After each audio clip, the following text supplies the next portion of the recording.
Hello students. कैसी तैयारी चल रही है आपके अपने बोर्ड एग्ज़ाम्स की? अब तो आपके एग्ज़ाम्स आ ही गए समझो। 20th और 19th के आसपास तो सब बच्चों को इंग्लिश पढ़ना शुरू कर देना चाहिए, because the whole year also you do not give much importance to English.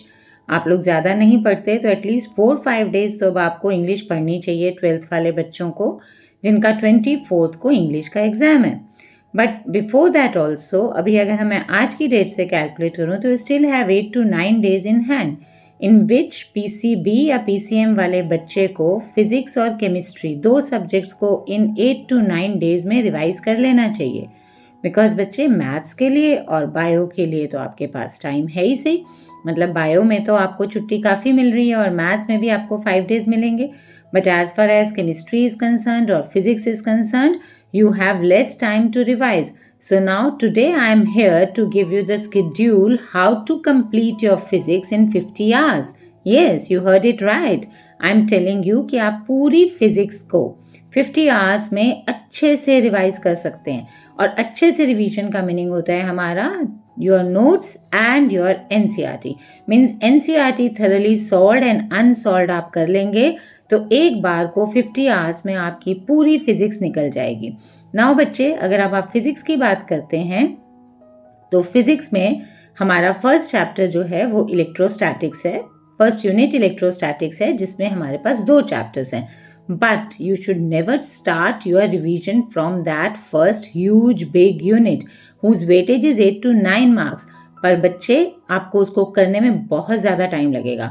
So strategically आपको कैसे चलना है। So today I am going to tell you कि आपको एग्जाम में भी जो आपका 28 से लेके 28 को आपका केमिस्ट्री का एग्जाम है, उसके बाद आपका 6 को फिजिक्स का एग्जाम है, तो उन 5 दिन में भी आपको सब्जेक्ट फिजिक्स को कैसे उठाना है, that is what I am going to tell you.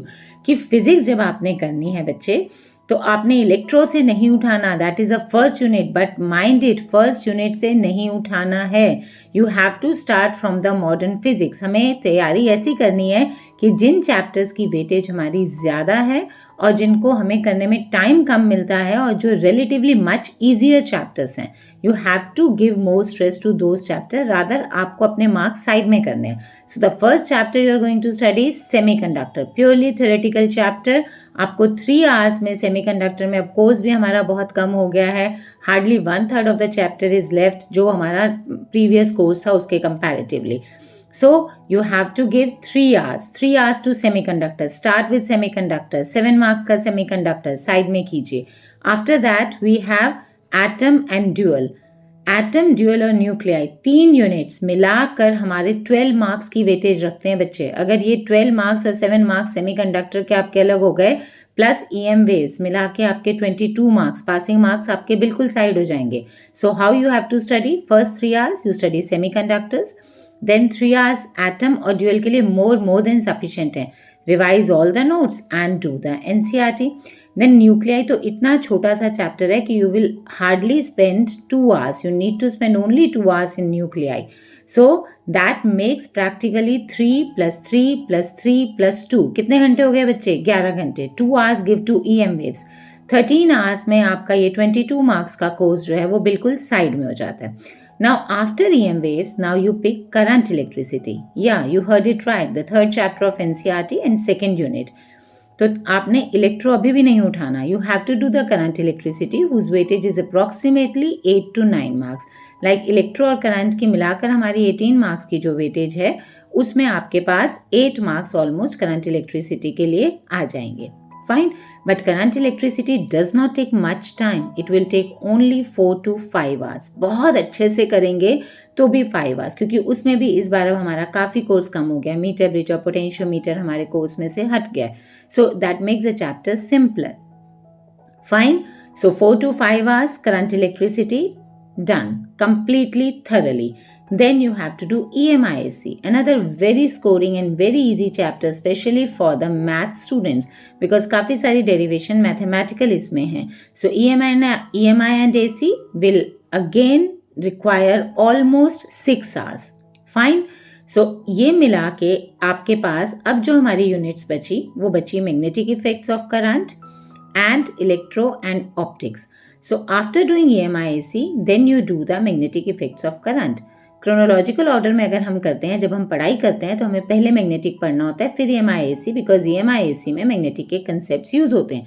But बच्चे अब तो आप एक बार सब कुछ कर चुके हैं ना, this is a final touch up revision. आपको एक बार में पूरा सारा कुछ एक बार रिवाइज करना है। और 50 घंटे का मीनिंग ये हुआ कि अगर आप डेली 10 to 12 आवर्स पढ़ते हैं तो 4 आवर्स में आपका पूरी फिजिक्स थरली रिवाइज करके, अब 4 दिन जो बचे हैं, टोटल 8 से 9 दिन है, 4 दिन में पूरी physics theory as well as NCERT आप बड़े प्यार से 50 घंटे में निपटा सकते हैं।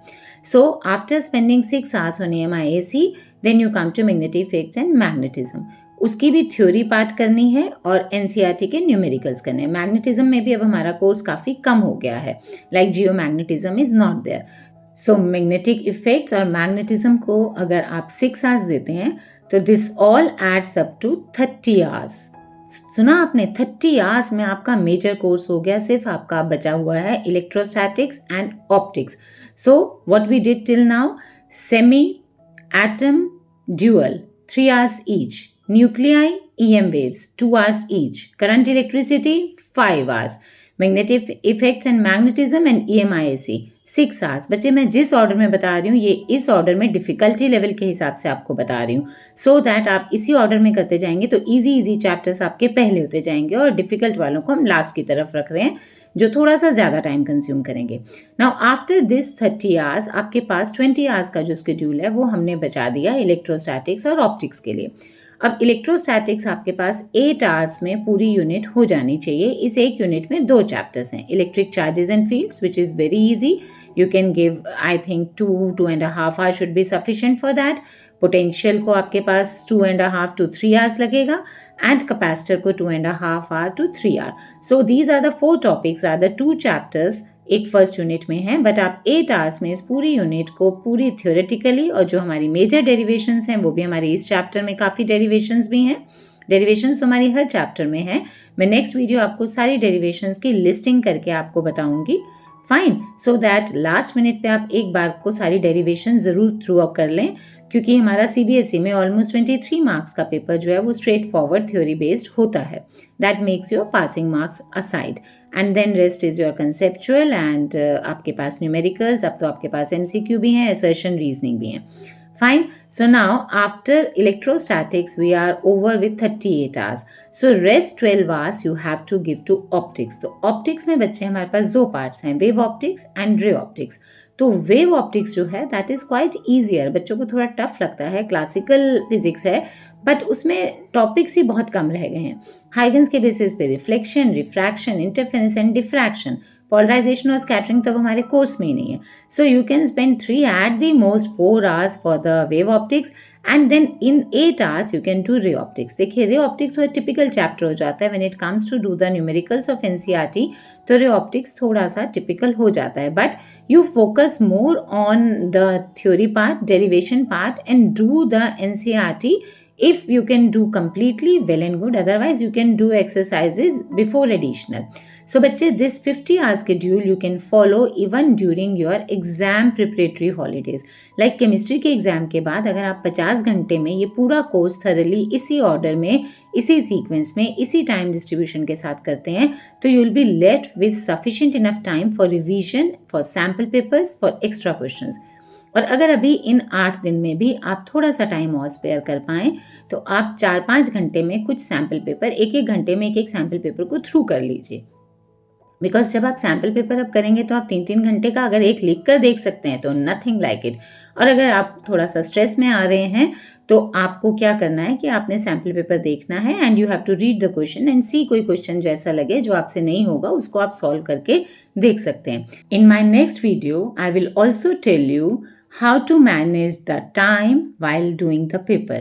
बच्चे time management is also very very important. ऐसा नहीं कि हमने सेक्शन ए से ही पेपर उठा लेना है। You should distribute your time in such a way कि आपका पेपर टाइमली ख़त्म भी हो और आपको रिवीजन का टाइम भी मिले। Means you should be able to finish the paper in 2.5 hour span and then you should get sufficient enough time to revise. So look forward for my next video in which I will tell you how to allocate your time to which section, किस section को कितना time देना है. These tips I will give in the next video. Thank you, students. All the best for your preparation. Best of luck for your board exams as well. Don't panic. Be positive. Take your time to study. थोड़ा सा stretching, थोड़ा सा meditation करते रहिए और पढ़ते रहिए. You will definitely succeed. It is not the end of the life, but of course it does matter a lot. So all the best बच्चे for your board exams.